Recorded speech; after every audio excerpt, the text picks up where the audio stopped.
विद्यालय कृषि महाविद्यालय मु डीन अच्छी मो ना प्रोफेसर संतोष कुमार राउत।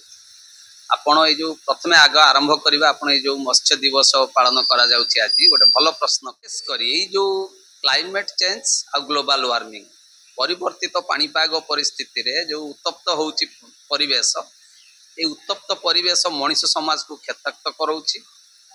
गृहपालित पशु एवं वन्य जंतु को जीव जंतु को क्षताक्त कराउछि समान को असुविधा पकाउछि। विशेष करी आजिर दिवस जो मत्स्य दिवस पालन करा जाउछि आमर मत्स्य संपद बहुल मात्रा रे प्रभावित होउछन्ते। देखंतु आमे जेमति टिके गरम हेले एसी रूम भितर को पसी जाउछु ठीक सेमति माछ माने पसंद करती तांको पई ठंडा जलवायुर आवश्यकता रही।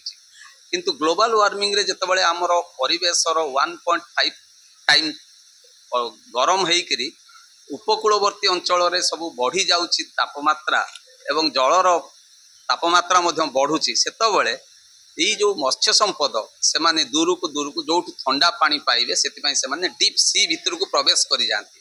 एक तो गुड़ाए मत्स्यकर ऑलरेडी से सब माने वंश निपात हो सारा because of this global warming यहाँ बहुल भाव में प्रभावित होउछि।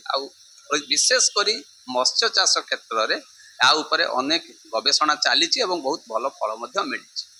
आम एबे देखिबा कृषि क्षेत्र विषय आजिर यही जो कनक्लेव करा जायछि ये कनक्लेव मुख्य उद्देश्य है एक अंतर्जातिक स्तर में किभली भाव में कृषि एवं आनुषंगिक क्षेत्र में ग्लोबल वार्मिंग कौन कुप्रभाव रही सामाजिक स्तर में अर्थनैतिक स्तर में कृषि क्षेत्र में एवं पशु पक्षी जीवजंतु समस्त कौन प्रभाव पकाउछि ता उपरे बोली यही कॉन्फ्रेंस करा जायछि।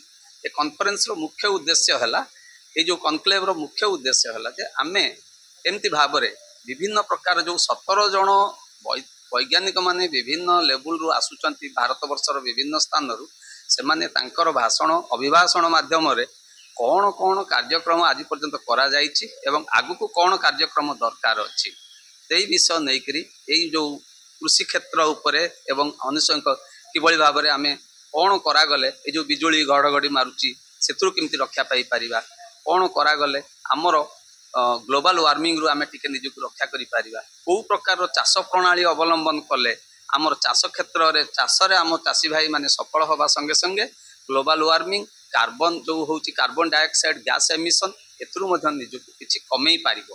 भारत वर्ष रे या उपरे अनेक गवेषणा चलछि।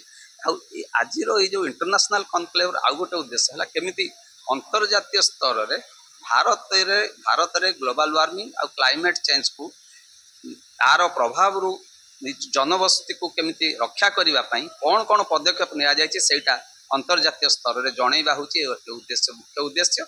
आ संगे संगे यही कर्मशाला रु जहाँ किछि बाहरिबो से रेकमेंडेशन गुड़ाक जातीय एवं अंतर्जातीय स्तर रे प्रचार प्रसार करा जिवो। ता संगे संगे आमे केतोटी रिसर्च प्रोजेक्ट विभिन्न देश सहित मिसिकरी करिबा पई योजना करा जिवो। धन्यवाद।